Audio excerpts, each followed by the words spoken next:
하는 것 나의 갈망은 주가 사랑하듯 나도 주님을 사랑하는 것 주와를 보게 하소서 주 성 살게 하소서 주님의 눈에 비춰진 아름다운 보리 주 모든 것 주셨으니 주 형상 닿기 위하여 나의 모든 것을 주님께 드립니다. Lord, we want to know you. 주님, 우리가 주님을 알기 원합니다. 나의 갈망은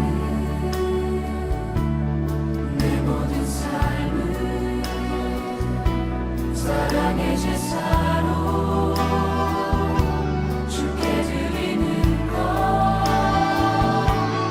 내 사랑 주의 기쁨이 되리 주의 사랑에 빛을 비추리 주와를 보게 하소서 주 성 살게 하소서 주님의 눈에 비춰진 아름다운 보리 주 모든 것 주셨으니 주 형상 닿기 위하여 나의 모든 것을 주님께 드립니다.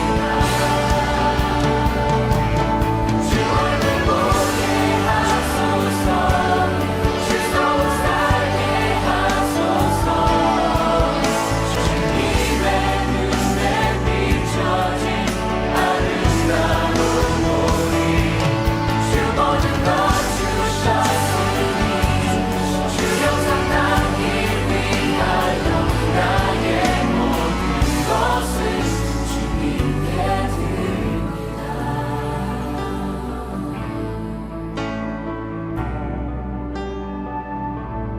나의 갈망은 주께서 날 알듯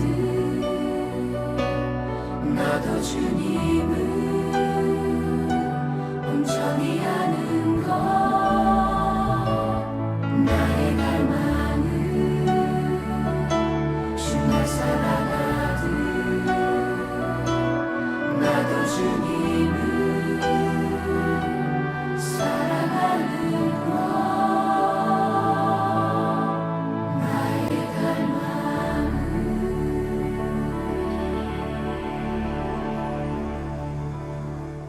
할렐루야 성도님들, 이 아침도 주님의 은혜가 넘치길 축복합니다.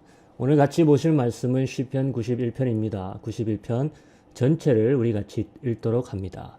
91편 1절 지존자의 은밀한 곳에 거주하며 전능자의 그늘 안에 사는 자여 나는 여호와를 향하여 말하기를 그는 나의 피난처요 나의 요새요 내가 의뢰하는 하나님이라 하리니 이는 그가 너를 새 사냥꾼의 올무에서와 심한 전염병에서 건지실 것이미로다. 그가 너를 그의 깃으로 덮으시리니 네가 그의 날개 아래에 피하리로다. 그의 진실함은 방패와 손방패가 되시나니 너는 밤에 찾아오는 공포와 낮에 날아드는 화살과 어두울 때 퍼지는 전염병과 밝을 때 닥쳐오는 재앙을 두려워하지 아니하리로다. 1000명이 내 왼쪽에서 10,000명이 내 오른쪽에서 엎드려지나 이 재앙이 네게 가까이 하지 못하리로다. 오직 너는 똑똑히 보리니 악인들의 보응을 네가 보리로다. 네가 말하기를 여호와는 나의 피난처시라 하고 지존자를 너의 거처로 삼았으므로 여호와여 화가 네게 미치지 못하며 재앙이 네 장막에 가까이 오지 못하리니 그가 너를 위하여 그의 천사들을 명령하사 네 모든 길에서 너를 지키게 하심이라.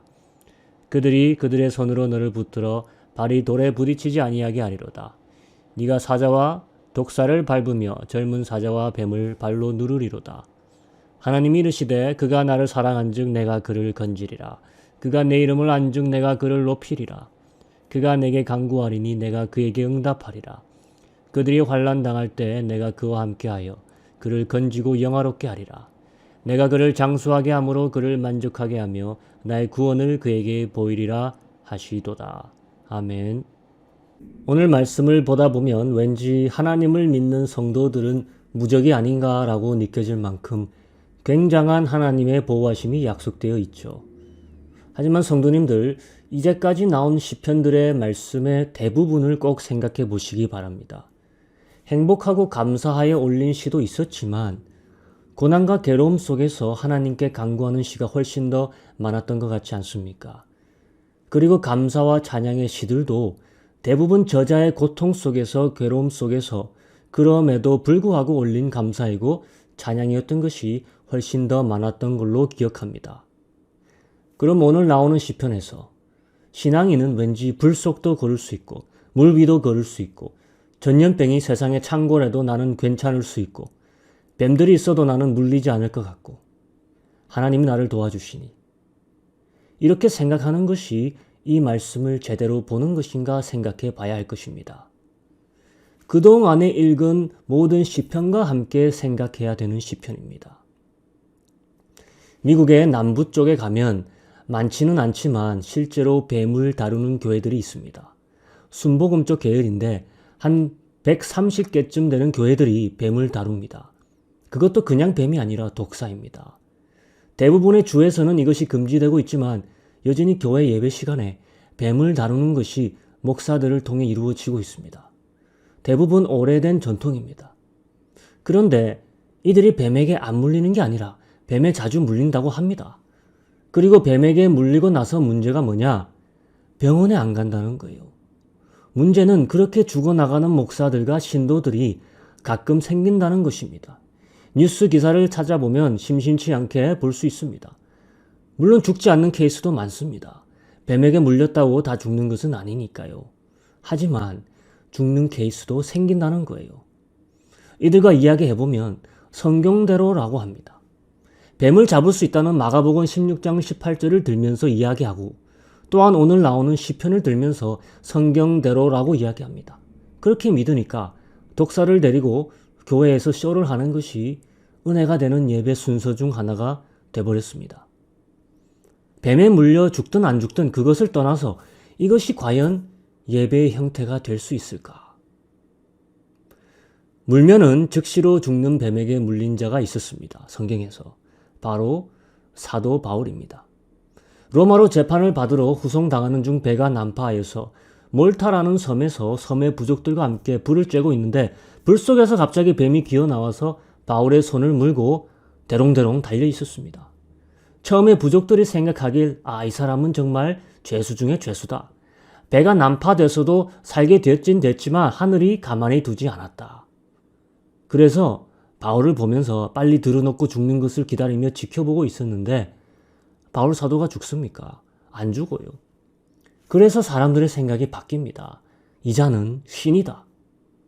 그리고 바울은 그 섬에 있는 동안 그 사건이 계기가 되어 전도하게 됩니다. 무엇보다 족장의 아버지가 아파서 누워있는데 기도하여 낫게도 합니다. 만약 성도가 뱀에 물려도 죽지 아니하는 것은 그가 하나님의 사역을 감당하는 가운데 일어난 일부러가 아닌 예상 못한 사건으로 인해 그 사역이 멈춰질 수 없기 때문일 것입니다. 여러분, 운전하다 보면 성도라고 해서 사고 안 납니까? 누가 와서 들이박습니다. 성도라고 해서 길거리 가다 변을 밟지 않습니까? 밟게 돼요. 하지만 그런 것들이 하나님의 길을 가는 성도를 막을 수 없다는 말입니다. 그리고 하나님의 길을 완주할 수 있게 그런 일들을 기적적으로라도 하나님께서 우리로 지나서 가게 하신다는 말입니다. 그걸 가지고 뱀을 가지고 와서 내 믿음의 진위를 가려낸다고 하는 것은 또 거기에서 느끼는 짜릿함을 은혜로서 생각하는 사람들은 잘못돼도 한참 잘못된 자들입니다. 사단에게 속은 자라고 이야기할 수 있습니다. 말씀을 잘못 해석하게 되는 것도 사단이 기뻐하는 일이에요. 우리 다시 11절과 12절을 봐보세요. 누가 이 구절을 인용했는지 한번 생각해 보시기 바랍니다. 11절과 12절. 그가 너를 위하여 그의 천사들을 명령하사 네 모든 길에서 너를 지키게 하심이라. 그들이 그들의 손으로 너를 붙들어 발이 돌에 부딪히지 아니하게 하리로다. 바로 사단이 예수님을 성전 꼭대기에 데리고 가서 이 시편의 구절을 인용했던 것입니다. 사단의 주장은 말씀에 적혀 있으니까 그 말씀을 가지고 스스로의 믿음을 입증하는 데 써보라는 것이에요. 예수님이 자신이 누구신지를 입증하기 위해 이 말씀에 적힌 하나님의 보호하심의 약속을 그때 이용했습니까? 아니죠. 전 궁금한 것이 뭐냐? 뱀에 관해서 그렇게 한다면은 그 뱀교회에 다니는 자들한테 건물에 올라가서 뛰어내리라 하면 말씀대로니까 뛰어내려야 합니다. 뱀을 잡는 것으로 믿음을 확답 받을 수 있다면 독을 마시는 것도 예배 중 순서가 돼야 되는 거예요. 그러니까 갈수록 말이 안 되는 사고방식이 돼버립니다. 보험을 들어놓고 보험 들어놨다고 운전을 자기 맘대로 하는 것이랑 다를 게 없습니다. 속도 위반, 신호 위반, 음주운전하는 겁니다. 보험이 있다고 하니까. 내 보험이 좋은 것을 이렇게 증명하겠다. 그거랑 다른 게 뭡니까? 여러분, 우리가 말씀에 대한 분별력이 없으면 내가 내 믿음 내세운다고 하는 무분별한 판단과 행동은 내 가족에게, 친구에게, 이 사회에게 오히려 악이 될 수가 있습니다. 우리의 전도 대상인 자들에게 우리가 오히려 민폐가 되고 하나님의 영광을 가리게 되는 것입니다. 오늘 말씀에 나오는 전염병을 생각해 보세요. 지금 창고라는 전염병을 생각해 보세요. 이렇게 생각하는 식으로 생각하면 정말 나는 전염병 안 걸리니 마스크 안 껴도 된다예요. 그런 사고방식으로는 믿음 좋은 게 그렇게 되는 겁니다. 그렇게 생각하는 사람들이 사실 미국에서 뿐만 아니라 우리나라에서도 신앙생활 한다는 사람들 중 많이 있었습니다. 같은 맥락으로 다른 유형들도 많이 있습니다. 마스크만 끼면 된다. 이렇게 생각하는 사람도 있죠. 신령한 교제를 하니까 밥은 먹어도 된다. 거룩한 성경 공부니까 우리끼리 모여서 해도 된다. 우리의 모임은 성교를 위한 모임이니까 괜찮을 것이다. 안 괜찮다는 게 벌써 예전에 드러났는데 아직도 이렇게 생각하는 신자들이 있습니다. 뱀을 잡고도 나는 안 물린다라고 생각하는 것이랑 뭐가 다르겠습니까? 여러분, 말씀을 바라보고 어떻게 해석하냐에 따라 그 길이 완전히 달라집니다. 죽음과 생명이 오고 갑니다. 나뿐만 아니라 남에게까지 그 여파가 가는 것이에요. 여러분은 시편의 이 보호하심의 말씀이 내게 언제 적용될 수 있는지 깨달을 수 있게 되길 축원합니다. 우리 시편 1절에서 2절을 한번 같이 다시 한번 읽어보겠습니다. 지존자의 은밀한 곳에 거주하며 전능자의 그늘 아래에 사는 자여. 나는 여호와를 향하여 말하기를 그는 나의 피난처요 나의 요새요 내가 의뢰하는 하나님이라 하리니. 오늘 이런 하나님의 보호하심은 지존자의 은밀한 곳에 거주하는 자, 전능자의 그늘 아래 사는 자에게 말씀하신 것입니다. 그것이 어떤 곳일까요? 지존자의 은밀한 곳은 어디고 그의 그늘은 무엇을 상징하는 겁니까? 그곳에 있다는 것이 무엇을 의미할까요? 그곳에 있다는 것이 아닌 것이 뭔지는 확실해야 합니다. 나가서 일부러 뱀을 가지고 장난하는 것은 지존자의 그늘 아래 있는 것이랑 완전히 다른 것입니다. 나가서 남에게 피해를 줄 수 있는 행동을 믿음이라 착각하는 것은 아닌 줄로 믿습니다. 하나님의 보호하심에 대한 약속을 우월감과 특별함으로 오해하는 것은 아닌 줄로 믿습니다.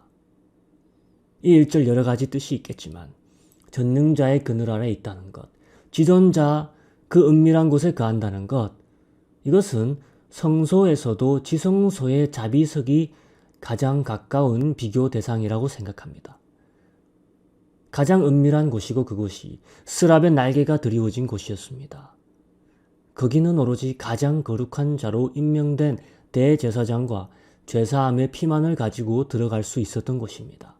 1년에 한 번 들어갈 수 있었던 곳인데 오늘 1절에 거기에서 거주하는 자라고 하죠. 하나님의 지성소의 은혜에 온전히 덮여 사는 인생은 진정한 믿음과 오만한 신념을 헷갈리지 않을 것입니다. 우리는 하나님의 놀라운 보호하심을 약속받았습니다. 하지만 고난을 당할 것도 하나님께서 정해 놓으셨습니다. 우리 이 시간 기도할 때 어느 때에서도 우리는 하나님의 의를 이루기 위한 길을 선택할 수 있는 성령의 분별력 달라고 기도합시다. 이것을 깨닫지 못하면 우리의 신앙이 정말 덕을 세우지 못할 수 있습니다. 지존자의 은밀한 곳에서 거주하는 것이 내 삶에서 무엇인지 우리 함께 깨달을 수 있도록 이 시간 같이 기도하며 나갑시다. 그리고 오늘 하루의 승리를 위해서 또 같이 기도하며 나갑시다. 기도합니다. 하나님 아버지 감사합니다. 귀한 말씀을 통해서 또 깨닫게